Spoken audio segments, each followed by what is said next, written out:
Bernoulli's principal, Bernoulli's theorem आज का topic. We will continue.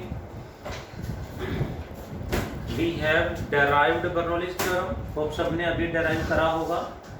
देखें जरा चैप्टर 10 हाँ सर, सभी 11th क्लास। चैप्टर का नाम फ्लूइड्स। और फ्लूइड मैकेनिक्स में we have just derived Bernoulli's principle और बर्नौलीज थ्योरम। देखें जरा, what is the final answer of Bernoulli's theorem?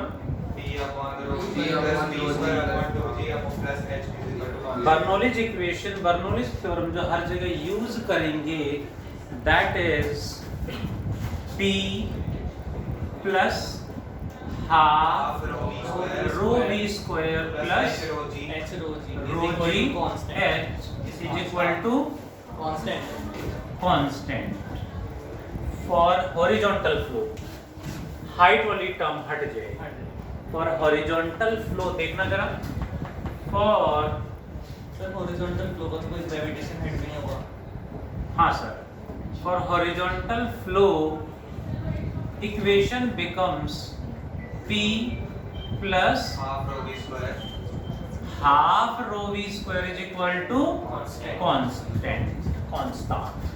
ठीक है जी। अब इस पे बेस्ड और भी क्वेश्चन आ जाते हैं। What was that? समझें जरा। That are known as applications of Bernoulli's theorem. Important है जी sir. Applications of Bernoulli's theorem में first application is dynamic lift. Dynamic lift, dynamic lift का मतलब समझते हैं क्या होता है, which is also written as aeroplane fly according to Bernoulli's theorem. कैसे?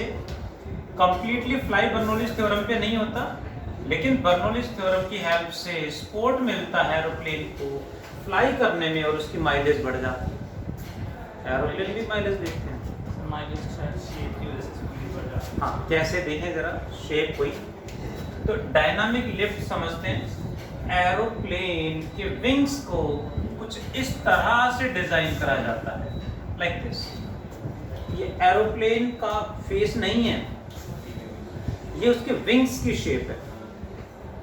एरोप्लेन के विंग्स को ऐसे डिजाइन करा जाता है, आगे से ऐसे कर देते हैं। फाइटर जेट भी आगे से ऐसे ही होता है। हाँ, फाइटर जेट को तो उसका फ्रंट फेस जो उसको भी ऐसे कर देते हैं, बट नॉर्मल एरोप्लेन्स में विंग्स को ऐसे डिजाइन करा जाता है। हमें तो ऐसे दिखते हैं नॉर्मल, बट वो ऐसे डिजाइन होता है उनका। कि इससे क्या फायदा होगा? ये विंग्स की बात हो रही है, एरोप्लेन के विंग्स हैं, ये फ्रंट फेस नहीं है। Air is blowing like this. Air ऐसे ब्लो कर रही होगी, लाइक दिस, इस तरह से। P plus half rho v square is constant. What does it mean? Density तो कांस्टेंट ही रहनी है। कहीं भी कहीं भी वेलोसिटी इंक्रीज करेगी तो प्रेशर डिक्रीज हो जाएगा। हॉरिजॉन्टल फ्लो है, means if velocity increases pressure decreases, and if velocity decreases pressure increases। बहुत बढ़िया, क्लियर है। अब देखें जरा, यही पॉइंट हमें समझना है। विंग की शेप ऐसे डिजाइन करने से ऊपर जो एयर जा रही है उसकी वेलोसिटी बहुत ज्यादा है, वेलोसिटी हाई है, वेलोसिटी इज वेरी हाई। ठीक है, नेक्स्ट। यहां से जो एयर आ रही है इसकी वेलोसिटी भी ज्यादा है, बट विंग की जो शेप ऐसे होने से विंग के एग्जैक्टली नीचे इस पार्ट में यहां इसे बोलते हैं एयरफॉयल। एयरफॉयल कह देते हैं इसको। जो फास्ट मूविंग एयर वो यहाँ से चली गई, बट एरोप्लेन विंग के जस्ट नीचे यहाँ जो एयर होगी, इस यहाँ पे जो एयर होगी उसकी वेलोसिटी कम होगी। एरो डाउन मतलब कम होगी, यहाँ वेलोसिटी हाई का मतलब अप। अब विंग के जस्ट ऊपर वेलोसिटी ज्यादा है तो प्रेशर कम होगा, विंग के जस्ट नीचे वेलोसिटी ज्यादा है तो वेलोसिटी कम है तो प्रेशर ज्यादा होगा। तो इसलिए हमारे कागज के पेड़ राइट, फास्ट मूविंग एयर नीचे से चलेगी, उसके एग्जैक्ट नीचे जो एयर फॉइल है इसमें एयर की वेलोसिटी का इसके कंपैरेटिवली कम हो जाती है, due to which pressure increases. Pressure increase होगा यानी विंग के नीचे प्रेशर ज्यादा है, ऊपर प्रेशर कम है। Everything flow from high pressure to low pressure. So ये हाई प्रेशर विंग को ऑटोमेटिकली लो प्रेशर की तरफ पुश करेगा, इसको ऊपर मूव करने में हेल्प करेगा, लिफ्ट करेगा। दैट्स व्हाई, और ऐसा सपोर्ट मिलने से एरोप्लेन्स इजीली फ्लाई कर पाते हैं, ज्यादा फ्यूल कंजम्पशन नहीं करना पड़ता, फ्यूल कंजम्पशन कम हो जाता है। सर तो आगे से अगर हम कोई प्लेन बनाए पेपर से, सर ये विंग साइड से ऐसे डिजाइन कर, सामने से ऐसा होगा। हाँ ये सामने से, वही बता रहा हूँ, जो एरोप्लेन मान लेते ये है, इसके साइड में जो विंग्स लगे होते हैं बड़े से, उन विंग्स की शेप आगे से ऐसे है। विंग ऐसे, हम ऐसे, हमें लग रहा है ऐसे होना चाहिए ना विंग, अब वो जो ऐसे होगा विंग, उसको मैं ऐसे शो कर रहा हूँ। विंग की शेप ऐसे नहीं होगी, ऐसे कर देंगे इससे इसके जस्ट नीचे इस पार्ट में एयर की velocity decreases, pressure increases. High pressure उसे लिफ्ट कर देगा लो प्रेशर की तरफ, जिससे इट हेल्प्स टू फ्लाई। ठीक है, that is according to Bernoulli's theorem. Velocity sir कम इसलिए हुई सर, मतलब वेलोसिटी कम है प्रेशर इसलिए ज्यादा है कि सर जैसे हम कोई पेपर लेते हैं उसके ऊपर अगर हम बहुत जोर से ब्लो करते हैं तो वो ऊपर हो जाता है। बिल्कुल वही है, ऐसा भी हम एग्जांपल कर सकते हैं, ऐसा एक प्रैक्टिकल लेट मी परफॉर्म। सस्ता सा पेपर देना हल्का सा आपने दिखाया था करा था पहले, बहुत बड़ी बिल्कुल होता ही है, ये वाला पार्ट है, ये है, इससे डिफॉर्मिटीज आ गई, कुछ प्रॉब्लम तो नहीं होगी। सर नोटबुक मुझे नोटबुक का वेट ज़्यादा हो जाए, उसके प्रेशर लिए ज़्यादा एयर की वेलोसिटी ज़्यादा करनी लग से पड़ेगी। नहीं है वो दूसरी क्लास में केमिस्ट्री बैक दूसरा है उसका, देखिए जरा। अब इसमें एयर की वेलोसिटी नीचे ऊपर सेम है, मैं ऊपर सडनली एयर की वेलोसिटी बढ़ा दूंगा तो यहाँ तो प्रेशर वही है, या वेलोसिटी बढ़ने से प्रेशर कम हो जाएगा, प्रेशर कम होते ही हाई प्रेशर लो प्रेशर की तरफ इसे पुश कर देगा। सर इसको पूरा ऐसे मतलब लटका दो ऐसे हो जाए। अब ठीक है, आसान होगा सर। अब ठीक है सर। हाँ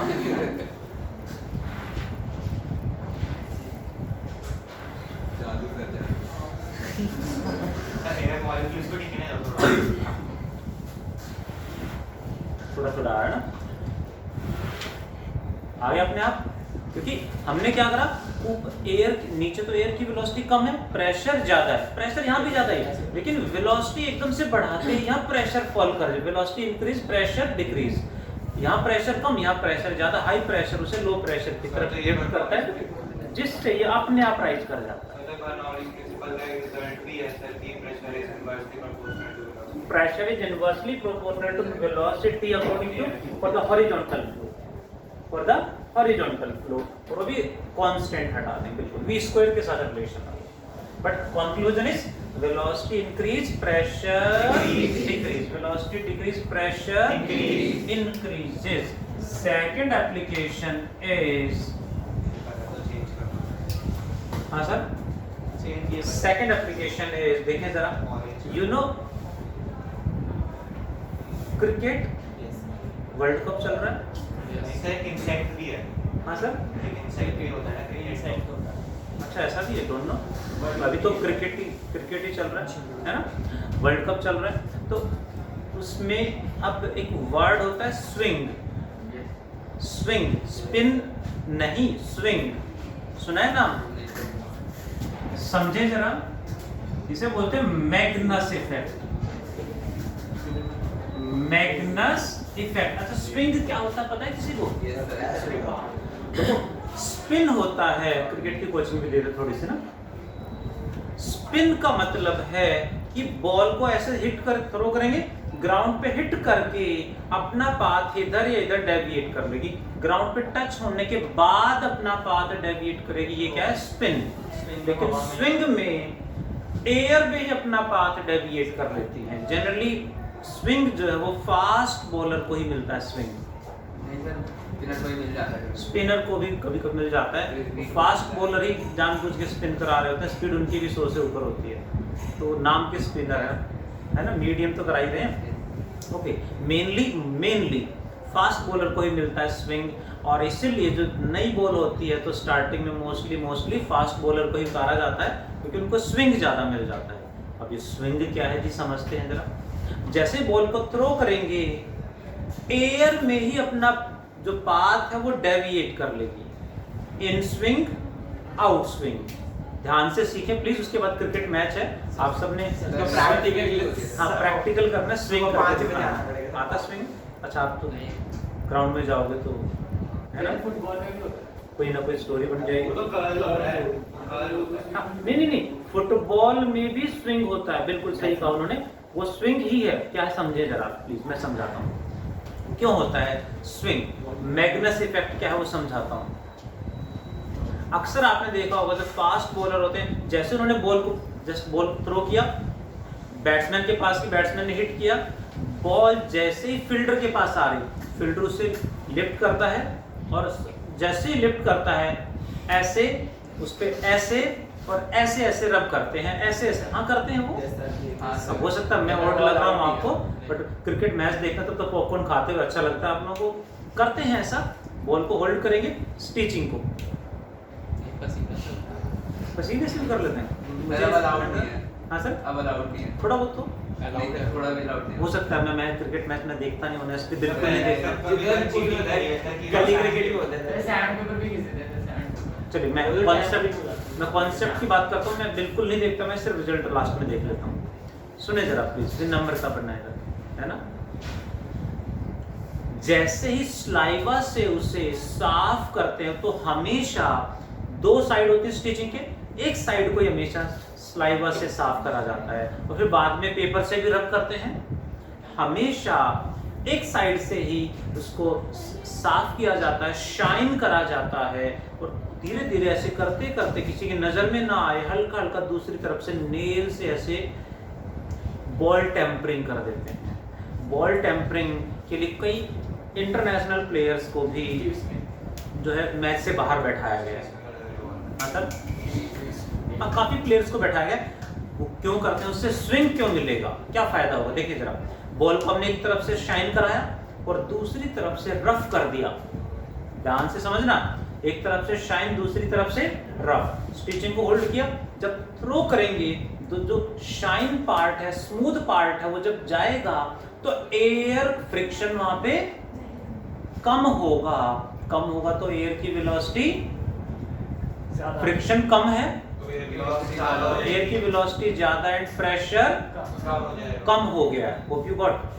जो रफ साइड है, रफ है तो एयर का फ्रिक्शन वहां पे बढ़ जाएगा, फ्रिक्शन ज्यादा होगा तो वेलोसिटी, रफ साइड जो रफ पार्ट है बॉल का, वहां वेलोसिटी रफ है, फ्रिक्शन ज्यादा है तो वेलोसिटी डिक्रीजेस, वेलोसिटी डिक्रीज होगी तो प्रेशर इंक्रीज करेगा।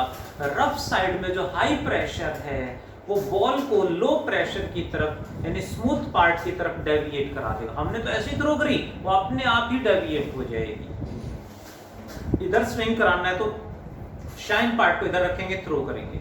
उधर आउट स्विंग कराना है तो शाइन पार्ट को उधर रखेंगे और उधर थ्रो करेंगे, अपने आप उधर स्विंग कर जाएगी। बट इसमें वेलोसिटी ज्यादा होनी चाहिए तभी स्विंग मिलता है। फुटबॉल में स्विंग बहुत ज्यादा देखने को मिलता है जब बढ़िया शॉट किक लगाते हैं। तो this, hope you got this, आपको शायद स्विंग का मतलब भी समझ में आया होगा। इसे बोलते हैं, क्या बोलते हैं? Deviation in path of a swinging ball in air, air में ही स्विंगिंग बॉल अपना पाथ से डेविएट कर लेती है। This phenomena is known as Magnus effect. Next application is, बहुत सारे एप्लीकेशन है, one more there is, that is known as atomizer. Atomizer is also known as sprayer. Atomizer या sprayer एक ही बात है। You know sprayer, Kala Hit, अब पता चल गया। स्प्रेयर परफ्यूम वगैरह में यूज करते हैं। सर उसमें यूज हुआ था सर, वो मेरी कांच हुआ है। हाँ, यू नो दैट। सैलून में जाते हो तो स्प्रे मारते हैं ऐसे, घर में भी हाँ स्प्रे वगैरह बहुत जगह यूज करते हैं। परफ्यूम में स्प्रे होता है, वो कैसे काम करता है? हाँ सर, हाँ जी सर, कैसे काम करता है स्प्रेयर? देखें जरा, आप सारे एक्सपेरिमेंट यही करना। इस तरह से ये है एक कंटेनर, इसमें एक पाइप की हेल्प से इसके अंदर ऐसे लिक्विड के अंदर डिप कर देंगे और इसे एयर टाइट कर देंगे। इस तरह से एयर टाइट होना चाहिए, तभी हमें स्प्रे मिलेगा। और इस पार्ट को, इसके अंदर यहाँ लिक्विड फिल्ड है, यहाँ एक पाइप ऐसे लगा देंगे, यहाँ पे एक बल्ब लगा देंगे और एक पाइप ऐसे, और आगे से इसको नैरो कर देंगे ऐसे। इसे बोलते हैं एयर बल्ब। एयर बल्ब का मतलब इसके अंदर एयर फील्ड है। सर उसको सर दबाने से एयर की वेलोसिटी बढ़ जाएगी। यहाँ तक इसमें लिक्विड नॉर्मली यहाँ तक होगा, इसको स्लोली प्रेस करेंगे तो यहाँ से स्प्रे बाहर नहीं आएगा। समझेंगे जरा कि घर पे यदि स्प्रे रखा हो परफ्यूम वगैरह, जो आजकल परफ्यूम आ रहे हैं उसमें यहाँ साइड में नहीं होता, उनमें इसके ऊपर ही यहाँ बना देते हैं। उसको जैसे ही प्रेस करेंगे, स्लोली प्रेस करेंगे, स्प्रे नहीं आएगा, सडनली प्रेस करेंगे तो स्प्रे आएगा। वाई समझते हैं जरा। When air bulb is pressed suddenly, suddenly press करेंगे तो यहाँ velocity of air increases, pressure decreases, velocity increases, pressure decreases. But यहाँ तो एयर रेस्ट में ही है, इस पाइप के अंदर यहाँ तो एयर रेस्ट में है, मतलब यहाँ तो प्रेशर वेलोसिटी